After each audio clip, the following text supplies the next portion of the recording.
kuliah subuh. Dan insyaAllah Ustaz Abdul Hashim pada pagi ini adalah program yang kedua. Malam tadi ceramah Maulid Rasul di Masjid Mumbai. Dan insyaAllah selepas kuliah subuh ini Ustaz Azri akan ada kuliah duha di Surau At-Taufiq di Sarjana Indah untuk mengupas buku yang berkaitan dengan panduan imam dan makmum. Jadi bersama-sama kita juga pada hari ini kuliah kita pada hari ini dipancarkan ke seluruh dunia daripada grup sahabat kuliah yang terbaik saudara Azri dan juga sahabat kita dari Bukit Rambai yang merakamkan kuliah subuh kita.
Yang pada menyebut Allah.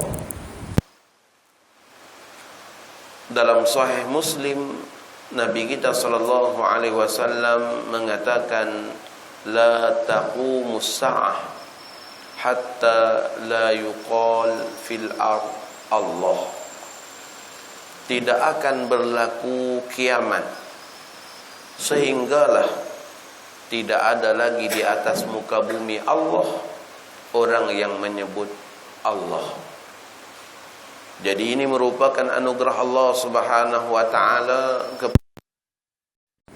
dan betapa besarnya nikmat daripada Allah Subhanahu wa taala apabila masih ada lagi di atas muka bumi Allah orang yang menyebut Allah daripada hatinya, daripada lidahnya mengagungkan dan membesarkan Allah Subhanahu wa taala.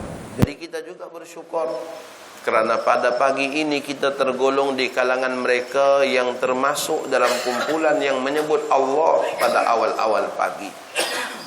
Kita juga bersyukur kerana Allah golongkan kita tergolong di kalangan sebab musabab, yang mana ia merupakan jalan untuk Allah Subhanahu wa taala kekalkan kewujudan alam ini, kerana masih ada lagi lidah-lidah yang menyebut Allah. Kita juga bersyukur kepada Allah Subhanahu wa taala Kerana pada pagi ini kita tergolong di kalangan mereka yang didoakan oleh Nabi SAW dalam doa baginda. Nabi kita pernah mendoakan, Allahumma barik ummati fi bukuriha. Ya Allah, kau berkatilah umatku pada awal pagi mereka. Masya Allah. Jadi orang-orang yang keluar melaksanakan subuh secara berjamaah, mereka yang pada pagi-pagi lagi telah pun keluar kerana Allah, mereka ini tergolong di kalangan mereka yang telah didoakan oleh Nabi SAW sepanjang zaman. Nabi kita mendoakan, Ya Allah, kau berkatilah umatku pada awal pagi mereka. Ahbabuna fillah, itu sebagai muqaddimah perkenalan kita pada pagi ini. Saya Muhammad Hazri bin Hashim bin Yunus bin Hasan bin Daud bin Abdullah bin Idris. Asal daripada Pendang, Kedah. Sekarang menetap di Rawang, Selangor. InsyaAllah pada pagi ini kita akan berbicara berkenaan dengan beberapa perkara yang patut diketahui oleh kita-kita yang melaksanakan solat secara berjamaah. Dalam sebuah hadis Nabi kita katakan, innama ju'ilal imamu liyu'tamma bih fala takhtalifu alaih. Sesungguhnya dijadikan imam itu untuk diikuti, maka janganlah kamu menyalahi imam. Fa idza kabbara fakabbiru. Bila imam kalian bertakbir, maka baru kalian ikut takbir, bukan takbir serentak dengan imam. Imam takbir, baru kalian ikut takbir. Fa idza raka'a farka'u. Bila imam kalian telah pun berada pada posisi rokok, barulah kalian ikut rokok, bukan turun rokok serentak dengan imam. Wa idza sajada fasjudu. Dan apabila imam kalian telah pun sujud, maka barulah kalian ikut serta sujud, bukan kita serentak turun sujud dengan imam. Dalam sebuah hadis disebutkan, kanu la yahnuna ru'usahum ila sujud hatta ra'auhu qad sajad. Para sahabat itu tidak akan menundukkan kepala untuk melakukan sujud kecuali mereka telah melihat Nabi kita dah pun berada pada posisi sujud, pada keadaan sujud. Ini yang kadang-kadang di kalangan kita yang melaksanakan salat berjamaah, kita tidak menjaga adab dalam pergerakan salat berjamaah yang akan menghilangkan sebahagian daripada kelebihan-kelebihan yang ada dalam salat berjamaah. Dalam hadis yang lain Nabi kita katakan, ayuhan nas inni imamukum. Hei sekalian manusia, kata Nabi, aku adalah imam pada kalian. La tasbiquni birruku'i wala bisujudi wala bil insiraf. Janganlah kalian mendahuluiku, kata Nabi, dalam rokok, dalam sujud, dalam qiyam, dalam insiraf. Jangan kalian mendahuluiku. Insiraf maksudnya beri salam. Jangan beri salam dulu daripada baginda sallallahu alaihi wasallam. Itu pedoman-pedoman yang ditunjukkan oleh baginda sallallahu alaihi wasallam. Dan yang berikutnya perlu juga kita ambil maklum, ulama mengatakan untuk orang yang berada di belakang imam ada 3 kriteria utama yang perlu ada pada tiap-tiap orang yang ada di belakang imam. Jadi ini kadang-kadang yang nak datang tampil ada di belakang imam ni disebabkan kotak aircon besar aja. Apatah lagi masjid ni, Masya Allah, lagi besar saya tengok. Maka sejuknya lebih, maka akhirnya dia tampil belakang imam. Tapi kadang-kadang bila berlaku sesuatu di luar dugaan, Masya Allah, pada ketika itu semua gundah gulana. Semua gundah gulana. Maka dengan sebab itulah ulama meletakkan 3 kriteria yang mesti ada pada orang yang nak tampil ada di belakang imam. Ini bil khusus solat-solat di masjid, ya, di tempat-tempat orang ramai, tuan-tuan. Maka kriteria-kriteria ni perlu ada. Maka dengan sebab itulah di antara perkara sunnah yang dilakukan oleh Nabi SAW dan para khulafa ar-rasyidin al-mahdiyin sesudah baginda, ialah baginda SAW menoleh ke arah para jamaah ketika mana merapikan saf. Ya, waktu nak rapikan saf, sunat imam-imam menoleh tengok pada jamaah.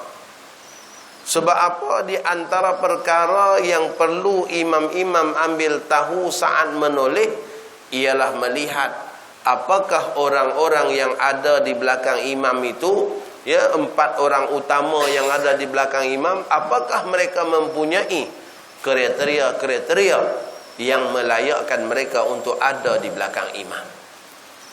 Antaranya lagi, saat tuan imam menoleh ke belakang, tuan imam juga dapat pastikan saf dapat disempurnakan. Ya, bahu bertemu dengan bahu, saf dirapatkan, ya, dan disempurnakan. Antaranya lagi, tuan imam juga dapat pastikan tertib susunan saf mengikut keutamaan yang telah dinyatakan oleh Nabi SAW. Ar-rijal, Nabi kita katakan lelaki dewasa, kemudian kanak-kanak lelaki, kemudian perempuan, kemudian kanak-kanak perempuan. Ketentuan, ya, kedudukan, keutamaan saf itu, kata Imam Ibn Hajar, telah ditentukan daripada wahyu Allah. Bukan akal manusia yang main susun-susun, tidak, tetapi ia ketentuan daripada wahyu Allah Subhanahu wa taala. Jadi ini semua tuan imam dapat pastikan saat tuan imam menoleh melihat ke arah para jamaah. Nabi kita SAW dalam merapikan safnya, Nabi kita menoleh kepada para jamaah. Bahkan baginda berjalan daripada saf ke saf untuk membetulkan saf. Zaman Sayyidina Umar pun sama, zaman Sayyidina Abu Bakar pun sama, zaman Sayyidina Osman bin Affan, disebabkan jamaah dah begitu ramai, maka Sayyidina Osman bin Affan menugaskan petugas-petugas yang dibayar gaji bulanan untuk, ya, bertugas merapikan saf. Sehingga disebutkan bahawa Sayyidina Osman bin Affan tidak akan takbiratul ihram solat selama mana petugas-petugas yang merapikan saf belum memaklumkan kepada beliau bahawa saf semua dah sempurna. Maka dengan sebab itu ulama mengatakan makruh imam, ya, takbiratul ihram dalam hal keadaan saf para jamaah belum disempurnakan. Ya. Jadi itu di antara hikmah kenapa imam-imam dituntut menoleh melihat kepada saf jamaah. Dan antaranya lagi, supaya tuan imam juga boleh kenal dalam banyak-banyak jamaah tu ada tak orang yang tak suka kalau imam baca panjang. Ya. Sebab kalau ada yang tak suka imam baca panjang, imam makruh baca panjang. Kalau semua yang ada tu suka imam baca panjang, maka sunat imam baca panjang. Ya, sunat imam baca panjang. Kalau semua yang hadir suka, Masya Allah, ya, yang datang menjadi imam tu Masyari Rashid Al-Afashi. Selalu kita duk dengar suara di radio aja. Ini live datang jadi imam di Masjid Al-Hakim ni. Ya, Masya Allah, ya, daripada bandar sejarahnya, daripada mananya, semua datang penuh masjid. Sebab yang menjadi imam tu Masyari Rashid Al-Afashi. Tiba-tiba Masya Allah solat Isyak baca inna a'tainakal kausar. Allahu Akbar, tuan-tuan. Ya, kecewa sungguh.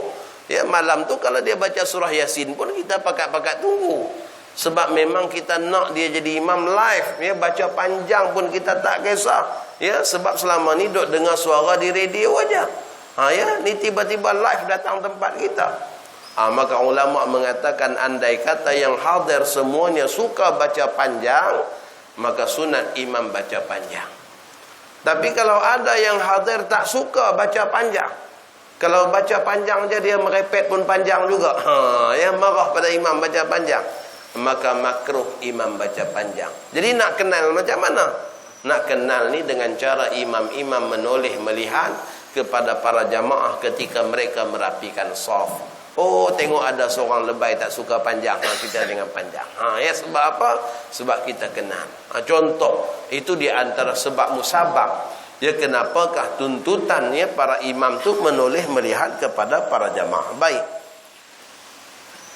Antaranya lagi yang kita katakan tadi, supaya kita mengenal akan beberapa orang yang ada di belakang kita. Adakah mereka itu orang-orang yang mempunyai kriteria-kriteria yang melayakkan mereka untuk berada di belakang imam. Yang pertama, kata para ulama, kriteria pertama ialah kelayakan sebagai khalifah. Khalifah di sini bukan khalifah perintah negara, ya. Khalifah yang dimaksudkan di sini ialah khalifah yang boleh menggantikan imam. Andai kata berlaku sesuatu kejadian dalam solat, mereka adalah orang yang bersedia bila-bila masa boleh jadi ganti imam.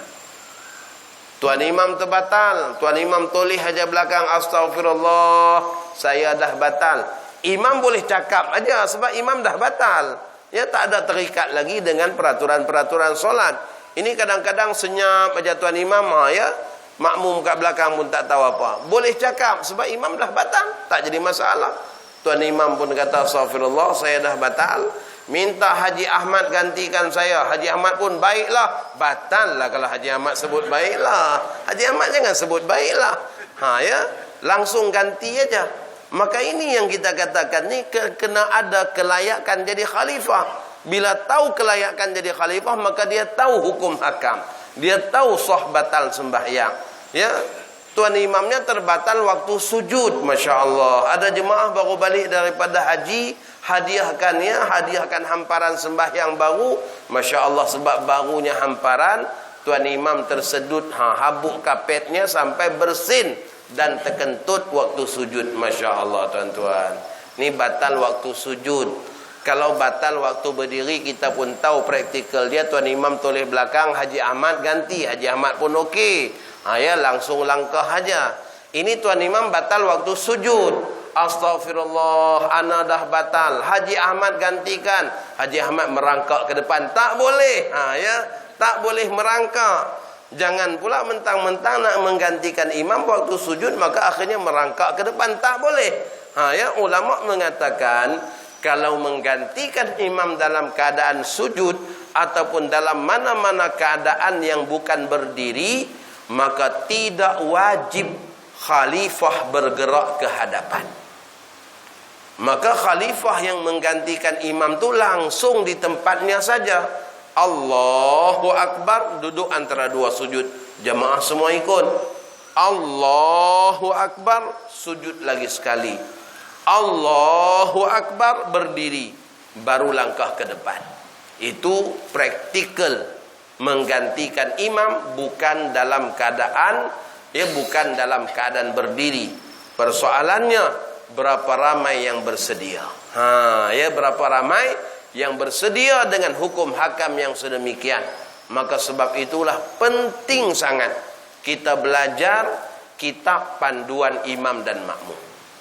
Penting sangat kita mengaji hukum hakam imam dan makmum ni, supaya kita jadi orang yang bersedia untuk menghadapi situasi-situasi yang sedemikian. Jadi andai kata tuan imamnya terbatal dalam sujud yang terakhir, maksudnya dah tak ada lagi berdiri, maka pengganti kepada imam langsung Allahu Akbar, duduk tasyahud akhir, dan dia tak dituntut untuk bergerak ke depan.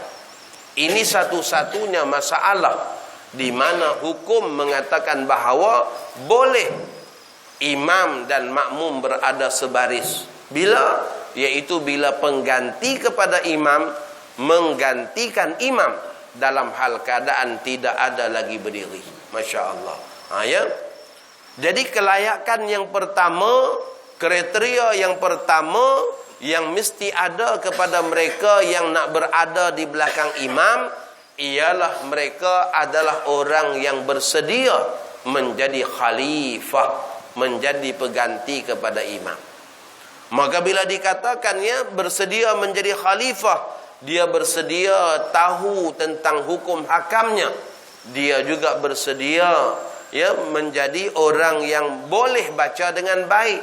Sebab nak jadi imam ni kena baca bacaan yang baik. Ya ummul qauma aqra'uhum. Yang menjadi imam kepada satu kaum tu yang paling qari daripada mereka. Jadi paling kurang tidak pun bacaan kita, bacaan Fatihah kita mestilah bacaan Fatihah yang sah solat. Yang bukan dianggap sebagai bacaan orang ummi kerana bacaan yang mengubah makna dan sebagainya. Maka itu juga perlu ada pada kriteria orang yang sebagai khalifah tadi, bacaannya baik, tahu hukum hakam dan boleh praktik bagaimana cara dia menggantikan imam. Baik. Kriteria yang kedua, tuan-tuan, orang yang nak ada di belakang imam ni, kata para ulama, selain daripada dia sebagai khalifah, dia juga kena bersedia sebagai munabbih. Munabbih ialah orang yang mengambil peranan memberi peringatan kepada imam. Mengambil peranan bagi peringatan pada imam. Dalam sebuah hadis Nabi kita jelas-jelas menyebutkan tentang munabbih. Nabi kita katakan, idza naba ahadukum fi salatih falyusabbih. Apabila seseorang daripada kalian memberikan peringatan di dalam solatnya, maka hendaklah dia bertasbih subhanallah. Menegur ataupun memberikan peringatan kepada imam. Bila dikatakan munabbih, bermaksud kita memberi peringatan kepada imam yang kadang-kadang imam kita tersasul pada perbuatan dan kadang-kadang pada bacaan. Tuan imam kadang-kadang pada bacaan. Pagi-pagi subuh Jumaat, baca surah Sajadah, tapi melompat masuk ke surah Yasin. Makin pergi makin Yasin, makin pergi makin Yasin. Harapkan yang belakang tegur, yang belakang pun hafiz surah Yasin aja. Maka yang belakang tegur pun suruh pergi Yasin juga. Kalau kita tahu kita macam tu, subuh Jumaat kita jangan ada kat belakang ni. Subuh Jumaat dia yang hafal surah Sajadah, yang ada kat belakang. Yang betul-betul di belakang imam, yang hafal surah Sajadah, yang hafal surah Insan, supaya dapat jadi munabbih, yang menegur imam saat imam tersasul, yang boleh menjadi pembantu kepada imam. Kadang-kadang tuan imamnya Masya Allah tersasul dalam bacaan, lupa baca Fatihah. Ini selalu berlaku solat tarawih. Solat tarawih selalu berlaku. Imam duk ingat dah bangun ni nak baca apa. Waktu sujud tu dia duk pasang dah. Ni lepas ni surah apa ni. Bangun-bangun dia Allahu Akbar. Kalla bal tuhibbunal ajilata wa tazarunal akhirah. Subhanallah. Ada teguran seorang kat belakang. Sebab apa? Imam tak baca Fatihah lagi. Tapi yang menegur kat belakang pula tak bantu imam, sekadar subhanallah aja. Tuan imam berhenti sekejap, rasa-rasanya ayat aku dah betul, kata dia. Wujuhun yawma idin nadhirah. Subhanallah, satu baris. Mula-mula seorang aja. Ni satu baris, sebab apa? Kita di pihak yang benar. Masing-masing dah yakin nak tegur. Tuan imam berhenti sekejap. Apa salah aku? Tak ingat juga. Sambung baca lagi. Subhanallah, satu masjid. Menegur. Tapi sebab peranan munabbih tadi tu tak sempurna. Sebab munabbih tak tahu cara tegur. Menegur imam yang tinggal Fatihah bukan macam tu. Bukan sekadar dengan subhanallah aja. Kadang-kadang dengan subhanallah tak membantu. Imam sekadar berhenti, dia sambung lagi, berhenti, dia sambung lagi, sebab dia tak ingat yang dia tak baca Fatihah. Jadi kalau kita teruskan dengan subhanallah aja, wa imma tuan imam batal ataupun kita yang batal. Ya. Kalau tuan imam batal sebab terkejut ramai sangat subhanallah kan dia, akhirnya dia tulis belakang salah apa kata dia. Maka batal dia. Ya. Salah apa kata dia? Terkejut. Ya. Batal dia. Ataupun kita yang batal sebab kita jerit Fatihah, maka batal solat kita. Nabi kita katakan inna hadhihi shalah la yuslahu fiha syai'un min kalamin nas. Sembahyang ni kata Rasulullah tak boleh ada ucapan manusia. Maka bila bercakap aja boleh membatalkan solat. Innamat tasbih wat takbir wa qiraatul Quran. Yang boleh dalam sembahyang ni kata Nabi tasbih, takbir dan baca Quran. Tasbih subhanallah, takbir dan baca Quran, qiraatul Quran. Maka dengan sebab itu ulama mengatakan andai kata imam meninggalkan bacaan Fatihah, maka pada ketika itu menegur imam ni hanya dengan subhanallah sekali, kemudian kita baca alhamdulillahi rabbil alamin. Oh, tahulah imam aku tak baca Fatihah rupanya. Itu cara dalam kita menyampaikan pesanan ataupun menegur kepada imam. Maka ini kadang-kadang berlaku dan perlu kepada pengetahuan orang yang ada di belakang imam untuk bertindak dalam menyampaikan teguran kepada imam. Kadang-kadang tersasulnya imam bukan pada bacaan, tetapi tersasulnya pada perbuatan. Maka pada ketika itu juga menjadi peranan para makmum menjadi munabih kepada imam. Tuan imam tiba-tiba bangun ke rakaat yang kelima, Masya Allah, makmum di belakang gundah gulana semua. Tengok imam bangun ke rakaat yang kelima, asalnya tak bangun, tapi sebab tengok imam bangun, pakat-pakat pelan-pelan bangun semua. Rosak semayang. Rosak solat. Maka dengan sebab itu perlu keperanan orang yang di belakang imam ni memberi tanbih subhanallah. Orang yang sedar imamnya bangun ke rakaat yang lebih tapi dia ikut serta bangun, maka ikut serta bangunnya itu membatalkan solat. Langsung batal sembahyang. Disebabkan dia dah tahu imam bangun ke rakaat yang lebih dan dia ikut serta bangun, maka batal solat. Orang yang lupa imamnya bangun ke rakaat yang lebih, maka dia pun ikut serta bangun, maka solatnya tidak batal. Dia dengan imamnya pun sama aja. Imam bangun kerana lupa, dia pun bangun kerana lupa. Jadi dia dengan imamnya lepas sembahyang sama-sama menyanyi lagu, kita serupa. Tak batal sembahyang. Jadi baik dia baik imam tak batal sembahyang. Sebab apa? Bangun kerana lupa. Orang yang dalam hal keadaan sedar imamnya bangun ke rakaat yang lebih, maka kewajipan bagi dia ialah kekal duduk di tempat dia, menunggu dalam hal keadaan tasyahud akhir dan ucap subhanallah, memberi tanbih kepada imam. Sesudah peringatan disampaikan kepada imam, maka pada ketika itu dia ada dua pilihan. Pilihan yang pertama ialah kekal menunggu sampai imam turun semula. Dan beranggapan bahawa imam tak yakin dengan teguran kita sehingga imam tak turun. Ataupun beranggapan bahawa imam adalah seorang yang ada masalah dalam mana-mana rakaat solat dia. Mungkin dia terlupa baca Fatihah rakaat ketiga, kita tak tahu. Maka dengan sebab itu dia bangun buat lagi satu rakaat kerana Fatihah dia tak baca dalam satu rakaat. Kita boleh beranggapan sedemikian. Maka dengan sebab itu kita boleh tunggu sesudah kita menyampaikan teguran pada imam, kalau imam kita tak turun semula. Yang kedua, pilihan yang kedua ialah kita niat mufaraqah, niat berpisah dengan imam. Tuan-tuan, niat berpisah dengan imam ni sekiranya pada keadaan-keadaan yang dibenarkan, ulama mengatakan berpisah itu tidak menghilangkan pahala solat berjamaah.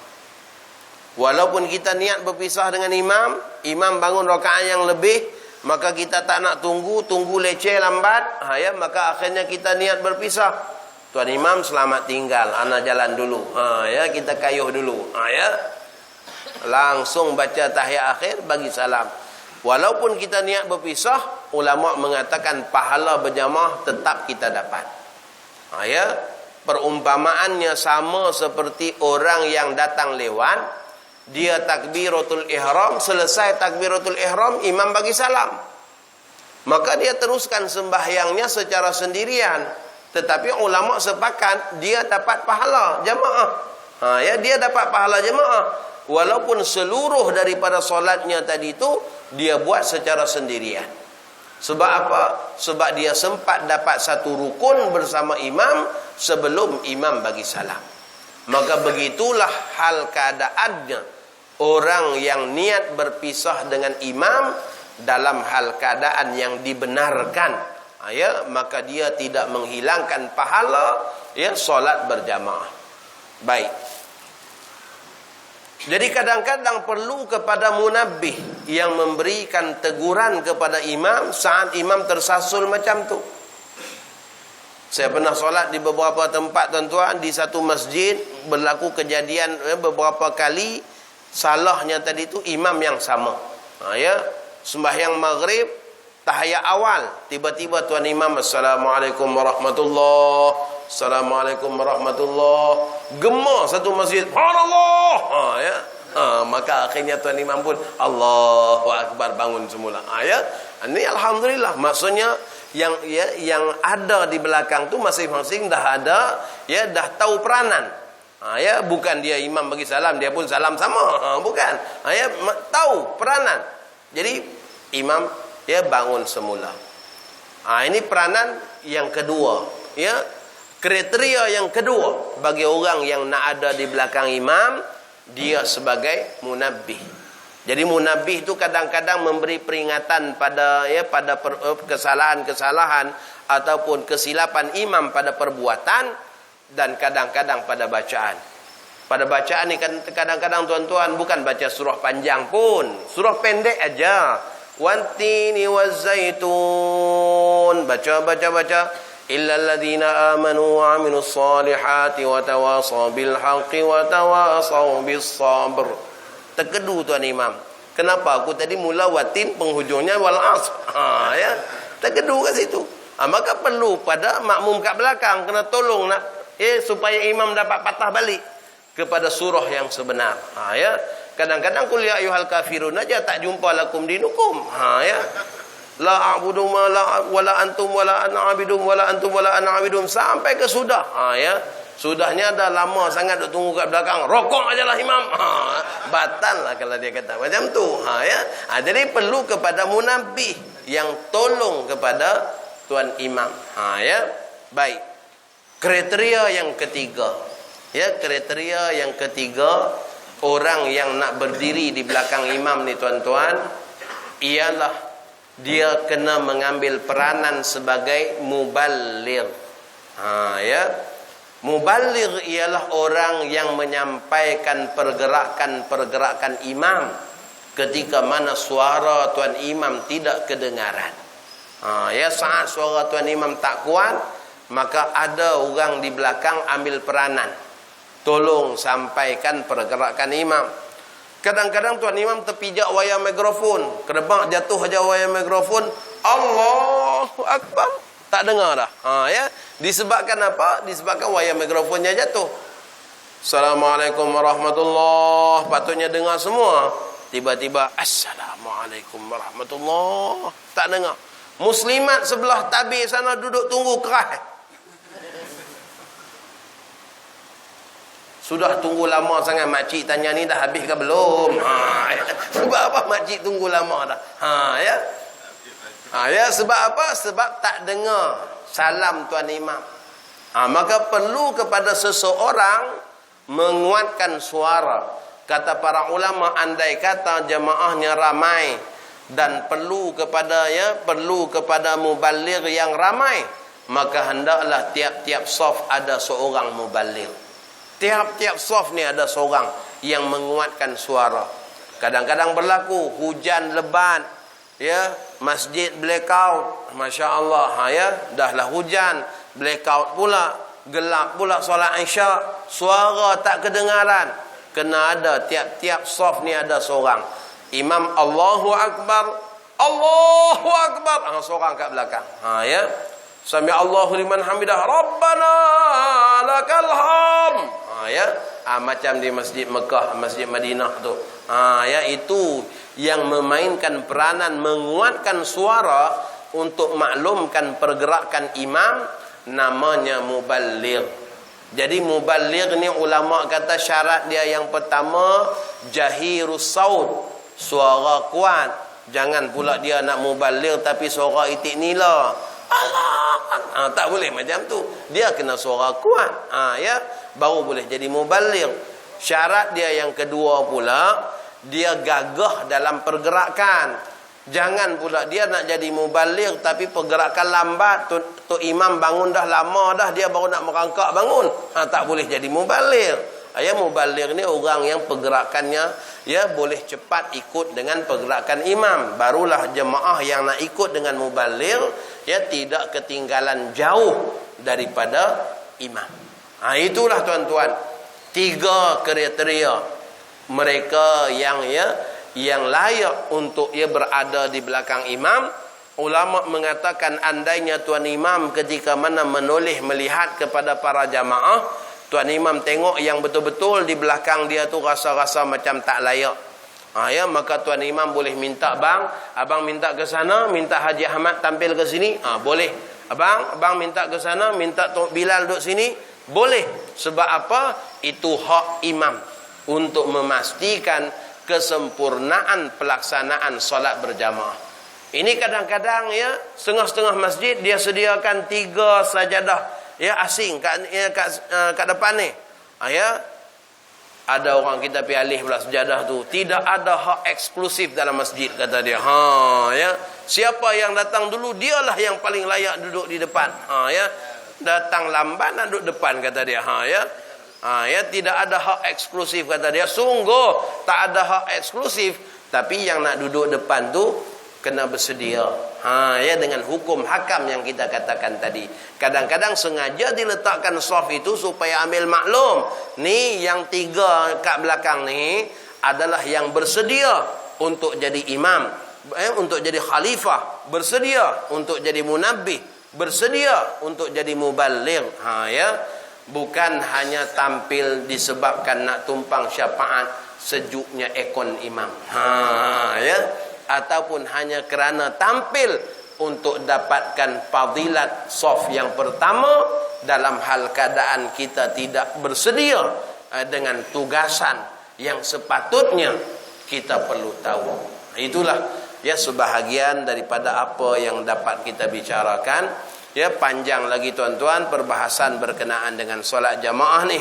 Itu hanya ya, baru mukaddimah pengenalan ya kepada hukum hakam yang patut kita ambil tahu, sebab ini merupakan perkara-perkara yang sering kali ya berlegar dalam kehidupan kita. Tiap-tiap orang daripada kita mesti ada ya pengalaman-pengalaman dalam solat berjamaah yang macam-macam hal jadi. Ya, bila kita takbir aja di belakang seorang imam, maka pada ketika itu kita kena bersedia dengan hukum hakam yang ada hubung kaitnya dengan solat berjamaah. Jadi saya rasa cukup sekadar itu ya. Apa yang baik daripada Allah Subhanahu wa taala, yang kurang, yang lemah, kekurangan dan kelemahan saya sendiri. Aqulu qawli hadza wa astaghfirullahal azim li wa lakum wa lisairil muslimin wal muslimat fastaghfiruh innahu huwal ghafurur rahim. اللهم اجعل جمعنا هذا جمعا مرحوما وتفرقنا من بعده تفرقا معصوما ولا تجعل فينا ولا معنا شقيا ولا مطرودا ولا محروما. Ya Allah ya Arhamar Rahimin, kami menadahkan tangan kehambaan kepadamu ya Allah, menyeru asma-Mu ya Rahman, rahmatilah kami, ya Rahim kasihanilah kami, Ya Ghaffar, ampunlah dosa-dosa kami. Ya Tawwab, terimalah taubat kami. Ya Allah, Kau rahmatilah semua yang hadir pada pagi ini dan seluruh ahli keluarga mereka. Berkatilah semua yang hadir dan seluruh ahli keluarga mereka. Berilah kesihatan, keafiatan, keselamatan, pelindungan dan penjagaan kepada semua yang hadir dan seluruh ahli keluarganya.